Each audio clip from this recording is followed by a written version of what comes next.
Excellent. Thank you so much for coming today. I really appreciate it. I wore a hat today because I knew that I was going to be chatting to you. Well, first of all, Shona, funnily enough, you took the words out of my mouth. So I absolutely am a baseball cap girl. However, there's a tale. We went to our latest flip project last week, and when I was painting, this hat got completely annihilated, and I was heartbroken. Like, properly heartbroken. However, I washed it, and the paint has almost come out, so it's completely out of shape. I hate it when that happens. Yeah.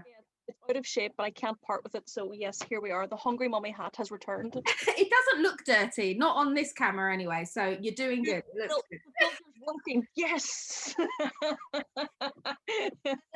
So some people watching this might not know who you are. Yeah. So do you want to just give a quick intro about yourself? Yes. I am Beyonce's body double. I'm joking. Okay, thank you, Shona. Yes, so I am Danielle Bell, Hungry Mummy, as you can see, and founder of Property Sourcing Made Simple. So Property Sourcing Made Simple has really been born over the last 12 months, Shona. But Danielle Bell, the Hungry Mummy, is full-time property investor, mum to a 4-year-old absolute terror, wife, love absolutely everything property and entrepreneurship related. Previous life from a corporate background, found myself into property, which was always the ultimate dream. And yeah, to say the last 3 years have been a little bit of a whirlwind, that would be an understatement. But the best 3 years of my life. So here we are today, Property Sourcing Made Simple, up and running, which has got a phenomenal response, I have to say, over the course of the last 12 months. Yeah, so that's me in a nutshell. Brilliant, thank you. Do you want to just tell people a bit more about Hungry Mummy, about what that kind of entails? Go on. Yeah, and I think this is definitely something that throws people. So Hungry Mummy for me, before Property Sourcing Made Simple was ever born, Hungry Mummy for me, Shona, it's my personal identity. I guess you could say it's my personal brand. And for me, and there is confusion, it does not simulate the hunger with food, although I do enjoy a good pizza, right? But it's not about that. For me, it's about ambition. For me, it's about drive. For me, it's about quite literally hunger. This insatiable quest, thirst to be the very best version of me in all aspects of my life. So that will be in business, that will be in my property portfolio, that will be as a mother, that will be as a wife, it will be as a sister. It encompasses everything. And it's not just, I mean, people get, I guess, a little bit, they're confused, and I understand that. Hopefully that'll be cleared up, because I'm actually, I will be launching my podcast, The Hungry Mummy Tapes, at the end of March. And I hope, yes, I'm very excited about that. Got my first guest tomorrow. And, you know, I just feel that when that launches, people will be more in tune with what the Hungry Mummy aspect of it is. But in a nutshell, I mean, I preface everything with Hungry Mummy. You can see the Hungry Mummies here. You can see the Hungry Mummies there. It's to represent ambition. That's what it is for me. Thirst, ambition, and hunger to succeed. So branding seems to be a huge thing for you. You've got your backdrop, you've got your cap, you've got your, I didn't realise you had it on your top as well. Oh no, I don't have it. Sorry, I thought you said you had it on your top. But that's a really fucking good idea. I'm actually thinking of getting a mug with my stuff on it so that I can drink tea while I'm I saw your post today actually about blowing the hot wine in the mug. That was funny. Brilliant. No, look, personal branding, I think if you want to be heard in the online space, or outside of it, but let's face it, in the last 9 months we have all been operating online anyway. But I do believe creating a personal brand and having that branding and having it uniform throughout helps you be immediately recognizable. And yes, I do openly promote my brand, be that Hungry Mummy. You know, the emphasis for me, Shona, is very much Property Sourcing Made Simple. I am incredibly proud of the platform that I have created over the last 9 months. 2021, I am going balls to the walls to ensure that it is the #1 platform within that space that is the most helpful. That's all I want.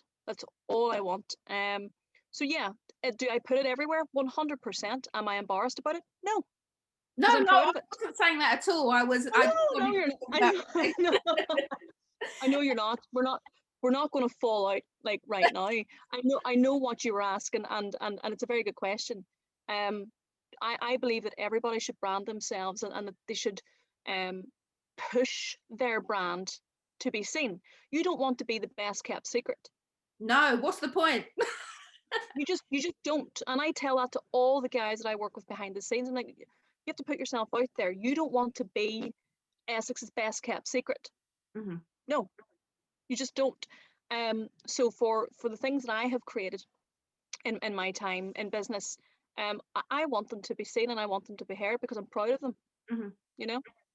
In terms So of your property sourcing made simple, what are the most common things that people ask you for advice about, or the most common problems people have when they're trying to source? it's absolutely it's the getting started. And the platform was initially created to help those within the first 6 to 12 months of their journey. Mm-hmm. Because I think that that's the point in time where you really, really struggle with the consumption of so much information. I think we've all been there. You get information overload, analysis paralysis, you become completely overwhelmed. And my whole premise for it would be that we could make it simple. It's not easy. And I want to caveat that sourcing property as a whole, it's not easy. It's simple. So there's a process to it, hence the property sourcing made simple. But the work ethic that you put in has to be up here as opposed to thinking that this is a get rich quick scheme. So a lot of the people that I speak to and a lot of the people that I talk to one-on-one or have inside my membership, which is the next level up from the property sourcing made simple, come to me with how do I get the investors? How do I start talking to people? A big one that I have is how do I work with estate agents? Because I very openly state that of all the property deals that I've ever sourced or bought, I did all but 4 of them via estate agents. That's interesting. Yes, and I mean, I shout that from the rooftops. Again, why make it hard? If you can build relationships with agents and have them call you, Mm-hmm. why would you make it really hard? Because look, let's call a spade here. Direct to vendor marketing is fucking hard because Yes. you put so much sweat effort in. You expend so much time. You spend a lot of money. It's not cheap to go direct to vendor if you're going hard at it for very little return. Very little return. So while I am not discounting it, and I do think that it's an element of the business that you should have in place, my approach is go balls to the walls with the estate agents, put the time in. So those are the few questions that I consistently show up. Danielle, how do I find my investors? How do I put myself out there? How do I work with estate agents? And do you find that most of your deals now that they just contact you when there's 100%, 100%. and do you still have to negotiate it, or do they know you so well that they know exactly what you want and they just put it there on a plate for you? Yeah, that's a very good question. I think up to this point, particularly if I'm continuing to go after investment properties in the area that I have for the last 3 years, typically speaking, the estate agent will know this one's a goer or it's not. Mm-hmm. I'll always view the property. You'll hear people say, well, you know, I don't view the properties anymore. I think that's a huge mistake. I don't care how well versed you are. I think you should still view the property. Do we negotiate? No, not always with these properties now. They will come in and tell me, look, this guy's looking for a quick sale. I will know what the properties are worth. I will know what we've paid previously. Mm-hmm. We might negotiate a little bit here and there, a few grand here and there. You know, I might go in and see a little bit of damp that the guy was trying to paper over. So are the negotiations strenuous and stressful? No. Generally speaking, the deal is done when the phone call's made. That's amazing to be at that. Yes, but Shona, I want to stress, don't be fooled into thinking that that's how my journey began. Oh no, I'm not. Go on, tell us how it began. How did No, you but get that's to the that? thing. I grafted. Like I did graft. You know, to give you all a little bit of a background on me. So I was a previous financial analyst for the New York Stock Exchange, which was a phenomenal job, a very well paid job. For a period of time, I enjoyed traveling to New York.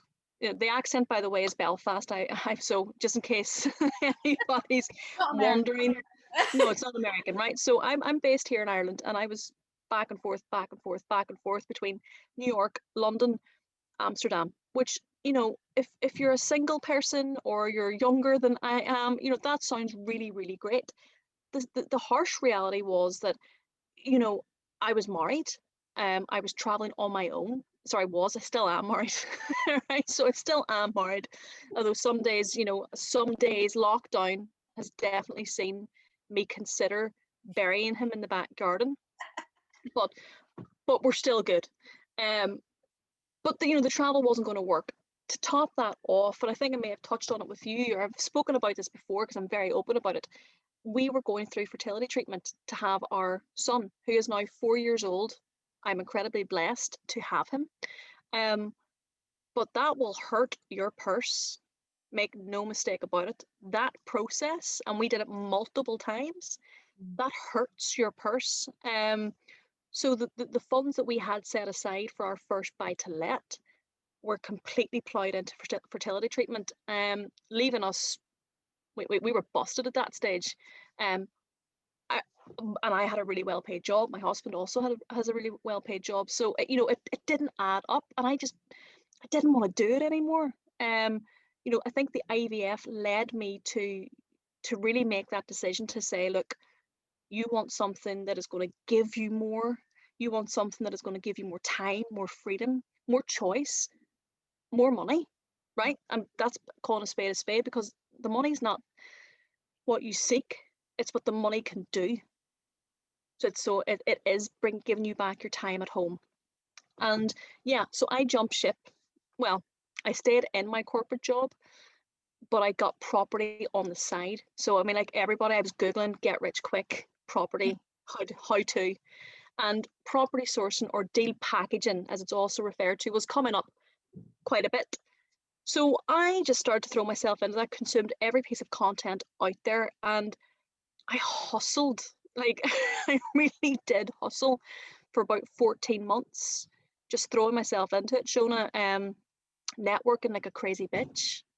Like, networking, I'm aware that I swear a bit, and so I don't know if you'll have to. I won't tick the box that says it's okay for children. It's all right. Go on. Okay, that's good. That's good. Thank God. But yeah, networking like crazy, putting myself out there, getting very uncomfortable, learning on the go, making huge mistakes, looking like a complete and utter novice. But then again, I was, and like, yeah, things just started to piece together. But don't be fooled. I was working like 7:30, 8 to 5. I was going and doing viewings between 5 and 7. As many as I could. I was viewing all day Saturday. I was begging estate agents to let me view on a Sunday. It was hard work. Lunch breaks were spent walking around the block of my office because I didn't want anybody to know what I was doing. I certainly thought I was dealing drugs because it was lots of yeah, okay, how much? How much? Right, okay. So it didn't look good. But over the course of that 14 months, what I did do was build up contacts, did get my first investors, did source my deals, but it also led on to other opportunities like rent to rents, which give me the cash flow boost, SA units, which give me the cash flow boost that then allowed me to leave the job. And that was always the end goal, which then went full circle to me being the investor and not the sourcer. So I got to where I wanted to go, but it was not easy. And I still have a lot to achieve. I mean, I have big goals, but I'm very thankful that I put the work in then, as opposed to procrastinating now and wishing that I should have done more. Yeah. So have you used that money to now start building your own portfolio? Is that where you're at? Yeah, but what I do is I continue to use the funds of JV partners or private private investment, which is that was always the end goal for me. When I started sourcing, that was to get to that point, but ignorance back then told me you can't do that. You can't use somebody else's money to buy a house, like, you know. But I didn't know what I didn't know. I had to educate myself on that. So yeah, that's where we're at now in terms of coming full circle and now being the investor and not the sourcer. I still source, but it's for me. Yeah. And would Yeah. you say that the people that you JV with now that invest with you, are they people that you did source for previously and that's how you built the relationship? Yes. Yes. And here's the fun fact. You will hear a lot of online platforms or people tell you that you should have 50, 60, 100 people on your investor list. You need to have a huge investor list. It needs to be massive. You need to be constantly building up hundreds of leads. I have only ever worked with 4 investors. Wow. Yep, 4. 4. And of those 4, 2 of them are now my business partners and portfolio holders. So kind of makes sense. You can have 10 grade C investors, or you can work with 2, 3 grade A's, and you'll never need to look for another. And that's, again, something that I put a huge emphasis on, is onboarding the investors correctly. So many people fall short on that process and then end up running around in circles and putting a lot of time and effort into sourcing for someone who was never, ever going to be an investor. Never. So yeah, the people that I invest with now and the people who fund my deals now were once my investors who bought properties from me as a deal. And I think the way I feel that worked well was because they could see what I did.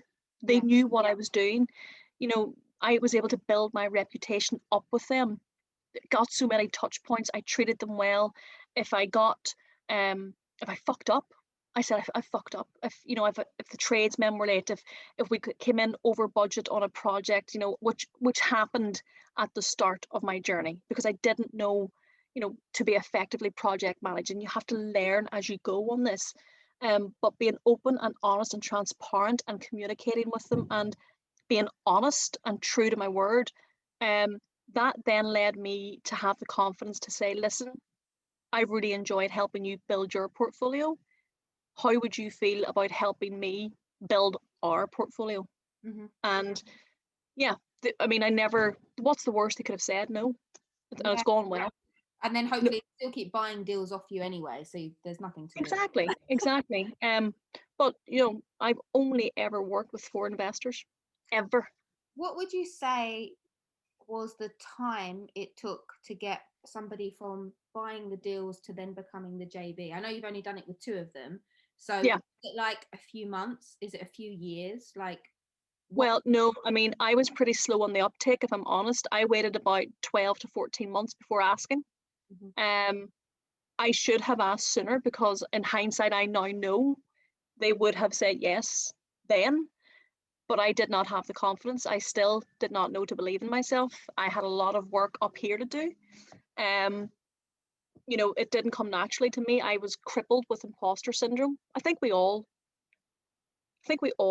are crippled with imposter syndrome at one point in time. And what I have actually found is that the more successful you become, or the more that you do, the more you actually have that devil on your shoulder, because the deals get bigger and the risks get bigger, and it weighs heavier on your mind. So yeah, 12 to 14 months was that time frame for me, Shona, but it could have been and it should have been quicker, but it was on me. I did not have the confidence to ask when I should have.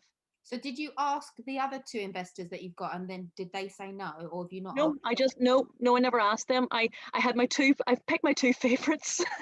The others don't watch this then. Awkward. Yeah, no, I picked my two favorites. That sounds bad. No, look, I think it boils down to relationships and how you click with people and how you gel with people. And these two people, one male, one female, um, I, I just clicked with from day one. From day one, very genuine energy. We have a laugh together. I am very aware that I have a Marmite personality. You will either love it or you will hate it. And luckily, there are 2 of the 6 people in the entire world that like it. So, so that worked out well. It wasn't a case of asking and getting the no. It was going with who I felt that I really could get into it with, and who I really genuinely felt if there was a bad day or if something hadn't gone 100% right, that we could work it out. Yeah. Yeah, and touch wood, all's well. Good. One of those lady investors is we're working on a flip together at the moment. She's funded the entire flip. I brought the deal, so without me, she never would have got that opportunity. And this is where sourcers fail to recognize their worth. Like, but why does the investor need me? Like, what have I got? You've got more power than the investor does. Yes, they've got the money, but that doesn't give them the power. They need you as the sourcer to add to their wealth. You're getting deals that they wouldn't get ordinarily, which is exactly what my JV partner said to me. Like, Danielle, without you, I never would have got this property at this price ever. So she's happy to come along, put in the funds. We flip the project together. We split it. Because why? Because she has brought worthwhile financial equity to the deal, and I've brought the deal and the sweat effort. It works. And so many sourcers fail to recognize their worth and their value in that. And I wish I could shake them. Shake them. Yeah. You mentioned that you're doing a flip. Yeah. Do flips, for me personally, I worry about flips right now just because of the crash could come at any. Obviously, we all thought it was already going to come. So whether you think you can sell at, there's always a risk anyway, but it feels like the risk is a bit riskier at the moment. Yeah. Do you agree, or do you not feel that way at all? No, I do agree with you. So I'll clarify. This is an assisted sale flip. So we've massively shortened the process. Generally speaking at the moment, and I don't know what it's like with you guys, but conveyancing here for a property is taking around 12 to 16 weeks. I would be concerned entering into flip deals now, buying the property, which will take 3 months, right? And then doing the work, which could take another 3 months. That's 6 months. The market could have shifted dramatically. I mean, I suspect it will shift somewhere between September to October 2021.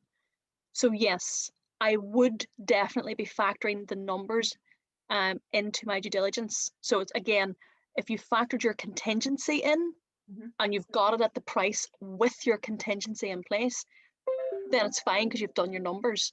But with this particular project, we actually got it as an assisted sale, meaning we didn't have to buy it, which hugely shortened our process, and it will be back on the market at the end of this month. It will sell, I am confident of it, in February. When the stamp duty window is still open, it's not long enough. The window is not long enough to feel the effects of any crash. It's just not. But it's vitally important to point out that we shortened that process and safeguarded against that potential downturn by doing this as an assisted sale. Yeah. Okay. But I would be mindful moving forward, if you're searching out flips in 2021, I would be mindful to include between a 16 to 20% contingency on your resale value. That was going to be the next question, so thank you. No, that's good. Yeah. Build it into your numbers. 16 to 20% does seem like a huge drop. It will not be that in Northern Ireland, and we might look at 10%. But nationwide, it would be prudent to build in between 16 to 20% in your numbers. So work your number back. So start at the end and work back. And if you can secure the price with your contingency in place, you won't go too far wrong. Yeah, good advice. Okay. You said that you're getting bigger and riskier deals. What's the riskiest deal that you've done that really causes Well, anxiety? well, funnily enough, the riskiest one that we were going to do actually fell through last week. So the biggest jump for us was going from, it was buy to lets, that's my bread and butter, okay? HMOs, all not sexy stuff, but just stuff that works. Then we moved into the flips for the obvious reason of its bigger cash injections, but it's also a project that we'd never got our teeth into before. I mean, we do the buy, refurbish, refinance, but the thrill of the flip is really exciting, and the fact that we got it as an assisted sale was even better. But our next big thing in 2021, and we've had two deals fall through, is development. So our first one was a plot of land with planning for 5 bungalows. We thought we had that. Yeah, we left the plot of land that day, and we were certain that was ours. 24 hours later, no. The owner kind of did a little bit of unsavory business and took it off market and sold it to somebody else, which was very annoying. Then we put an offer in on a plot of land with 15 new built units. Now you have to understand, Shona, when you've never done that before and you're just usually doing buy to lets, HMOs, serviced accommodation, flips, going and looking at a fucking plot of land with 15 new build properties, and you're kind of wondering, how the fuck are we going to do this? So it was a big risk from our part, because it was a lot of money. It was a lot of money. We were outbid. We had a walkaway price, and although my heart wanted to follow it, my head said no. It's always in the numbers, and we walked away. It would have been a fantastic project. So yeah, that's probably the riskiest decision we've taken, is to follow that dream. Didn't work out in those last 2 offers, but I have every belief that 2021 will see us secure development site. Most definitely. I know that I try and predict what people might want to ask you and try and guess what that might be. Yeah. So I know that a lot of people have questions about, how do you secure a deal that you're trying to source on, so that you're less likely to lose it? What is your process for that, or advice? Okay. First thing I would say there, Shona, is that you should never be trying to secure any deal without an investor. And I come up against a lot of resistance from people in the industry about this, but I will stand to my guns on it. The way I sourced, and the way I tell my mentees to source, find your investor first. Okay, find your investor first. They say if the deal's good enough, the money will come. Well, I don't fucking believe that, because you need to have a network built up behind you to ensure that that money's going to come. Okay, so if you get the investor on board first, you effectively go out with a shopping list for that investor, so you know what you're looking for. And let's just say you have the investor and you've secured it. What I always ask the estate agent to do, I mean, they should, any estate agent worth their salt will immediately ask you for your proof of funds. Yeah. So if you haven't got an investor, you may not be able to provide that. No estate agent in the world is going to take that property off market for you as an offline without proof of funds. And I always, when I make an offer and it's accepted, my condition of the offer is always that it is marked as sale agreed and removed from the online portals. Always. I'll then follow up with my offer via email, confirming that it has been accepted, and the condition is that it is marked as sale agreed and removed from the online portals. At that stage then, it's merely a matter of transferring your details onto your solicitor so that they can start the conveyancing process. But when you ask how do you secure it, I'm going to take a stab here and say that you're securing it without the investor. Yeah, because you're saying if you've got the investor, then they're the ones securing it, because they put their own proof of funds right there, and then it just goes through as normal, right? Yeah, absolutely. So if you're sourcing without the investor and you're trying to secure the deal, now, do you mean with an estate agent or with a vendor? Either. I was just asking in general. Okay, so that's how you would do it with the estate agent. You should never try and secure a property with an estate agent that you do not have a buyer for. Okay, so that's I'm not directing that at you and saying that you're doing that. I'm directing that to anybody that listens. Never ever try to secure a property with an estate agent that you do not have a buyer lined up for. You will lose reputation, you will lose credibility. Take it from someone who has been there and done that and paid the price. Never do it. In relation to a vendor, I would almost say the premise should be the same. However, you will have likely more leeway with a vendor who will not have the policies and procedures in place that the estate agent will. Okay, so what you'll want to do in that instance, Shona, is if you agree a deal or a price with a vendor, you'll want to have them sign a lockout agreement. Yeah. Okay, the lockout agreement doesn't mean shit in court, but what it does do, it doesn't. It's the same as an NDA, it means jack shit. Like they've agreed to it, right? In principle. Up here. It's Yeah, all up here. It's kind of like mental warfare. That probably sounds a little bit too heavy. And I'm not going out there and annihilating vendors. Like, I'm just saying that's what it's about. It is a game of psychology. It absolutely is. By having the vendor sign the lockout agreement, you are giving yourself a period of grace to try and find an investor, usually around 2 to 3 weeks. You could do it that way and then try and sell it and try and generate investor interest on the online forums and networking events and so on. But I still don't believe that it's a very ethical way to work, because you will have told that vendor, who has likely sold their house to you at a discount because they're in some form of distress. Yeah. Could be bereavement, it could be divorce, it could be financial distress. Do you want to be the asshole that comes back and says, I know I told you I could buy that, as it turns out, I can't? You don't want to be that person. So yeah, my advice will remain the same for both scenarios. Get your investor in place, get their shopping list, go shopping with that list. You are much less likely to upset anybody and to lose credibility by doing it that way. Yeah.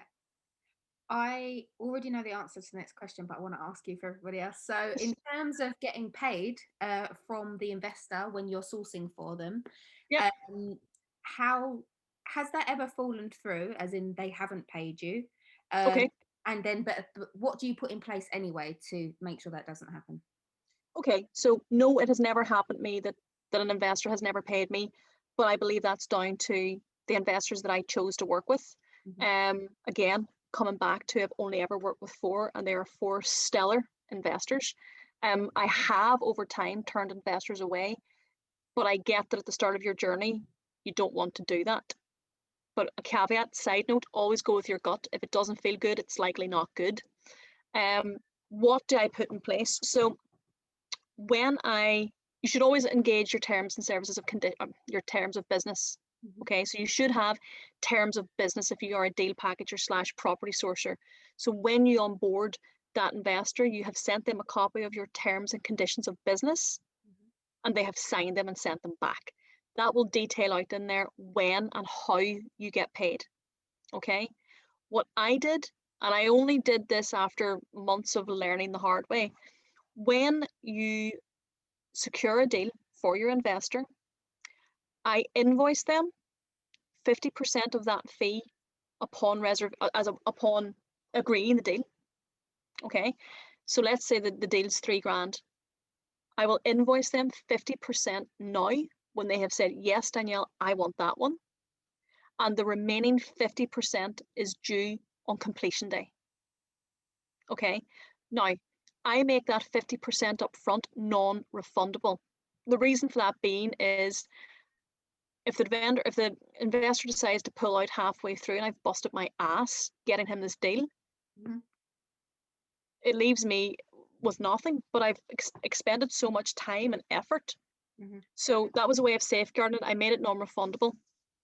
It was in my terms and conditions, however, if the deal fell through and it wasn't the investor's doing, that the refund would be at my discretion, or we could transfer it to another deal.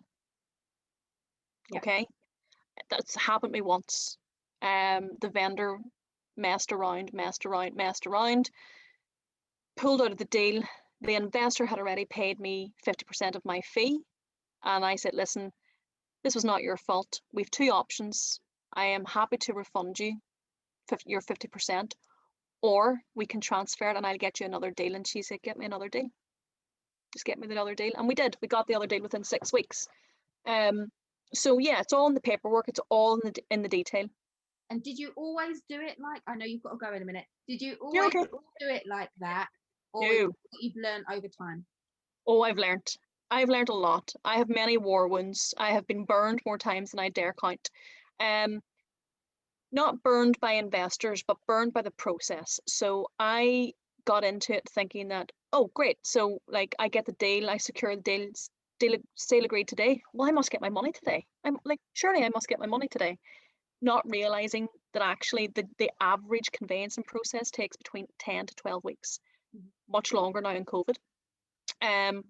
So when I was securing the deal, I wasn't seeing the money for 12 weeks. In one instance, I didn't see the money for 14 months because we were doing, it was through a commercial lender and they were making the investor jump through all sorts of hoops. It was absolutely diabolical, but I had busted my ass for months previous and wasn't seeing the financial reward for it.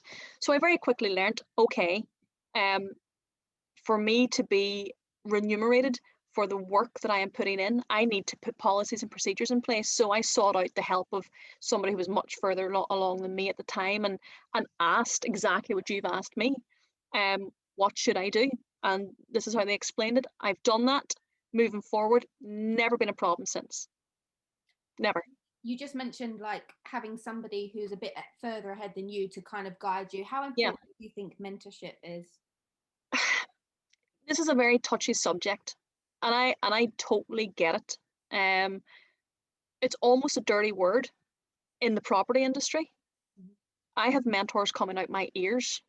But a life coach, life mentor, business mentor, fucking you name it, podcast mentor, like a whole load of stuff. I resisted and resisted and I resisted for quite some time. Shona, I did. But the ultimate, for me, it was a lack of accountability. So I was telling myself I really, really wanted, and I was telling myself that, you know, yeah, you're going to do it, Danielle, and you're going to get out there. And the fact is, I wasn't working anywhere near as hard as I should have been. Okay, so I wasn't going to the mentor so much for the learning. I had employed the mentor for the accountability, somebody that I had to face. And he made me do 5 a.m. calls every Wednesday morning. 5 a.m. calls every Wednesday morning. And I didn't want to look like a loser. And that's truly what I believe helped skyrocket my progress, because I was in competition with myself then every week. I didn't want to show up and say, I didn't do it. You know, I had to look at myself, but I had to look at him. And it wasn't if he was pissed off, it wasn't good. So how do I rate mentorship? Yes, of course I do. Obviously I do. I mentor excess of 20 odd people inside my private mentorship group. So do I rate it? Yes, I do. But it's not for everybody. If you're lazy by nature, mentorship won't change that. If you're unambitious by default, mentorship will not change that. You know, if you're the most prolific excuse maker in the world, mentorship won't change that. But if you're hungry, if you are ambitious, and if you just need a guiding hand, if you need the help to implement your journey, will mentorship help? 100%. But if you're lazy, it ain't for you. Harsh, but very true. Okay. All right. You really do need to go in a minute, but just before you go, just to finish it off, if there was like this one key message that you wanted to give to people to help them on the property journey, what would that message be? It absolutely would be that the results you get in your property journey, property sourcing journey, are a direct reflection of the effort that you put in. So Do not fucking sit and expect because you've read a chapter of the next no money down book or whatever it might be, and expect within 2 weeks that you will have landed on your feet with this no money down deal. It doesn't work like that. So what I would like to say to everybody who maybe listens to this interview tonight and is stalling on their property journey or considering their property journey or struggling, the effort that you put in will reflect in your results. So think about what it is that if you think of the actions that you need to be taking, like I need to be doing some viewings and I need to maybe network, you need to multiply those efforts by 20 to actually be doing the shit that you need to be doing. Only then will you start seeing results. More viewings, more offers, more offers, more offers accepted. That's just the way it is. You view five offers, no viewings, or sorry, no offers accepted. And then people say, but I haven't been able to find my first deal. How many properties have you viewed? 10. Fuck off. Really? 10. 10. You viewed 10 properties. I hear this all the time. I hear it all the time. So I know I rambled a bit, but what advice would I give? No, I like to ramble.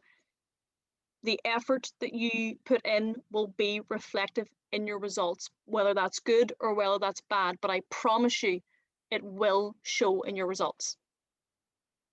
Thank you so much, Danielle. I really appreciate you being here No, answering. thank you. That's amazing. And yeah, no, that's fantastic. And I will see you in your group. Absolutely. Don't be a stranger. And Shona, listen, a massive thank you. I know you've taken the time out of your evening tonight as well.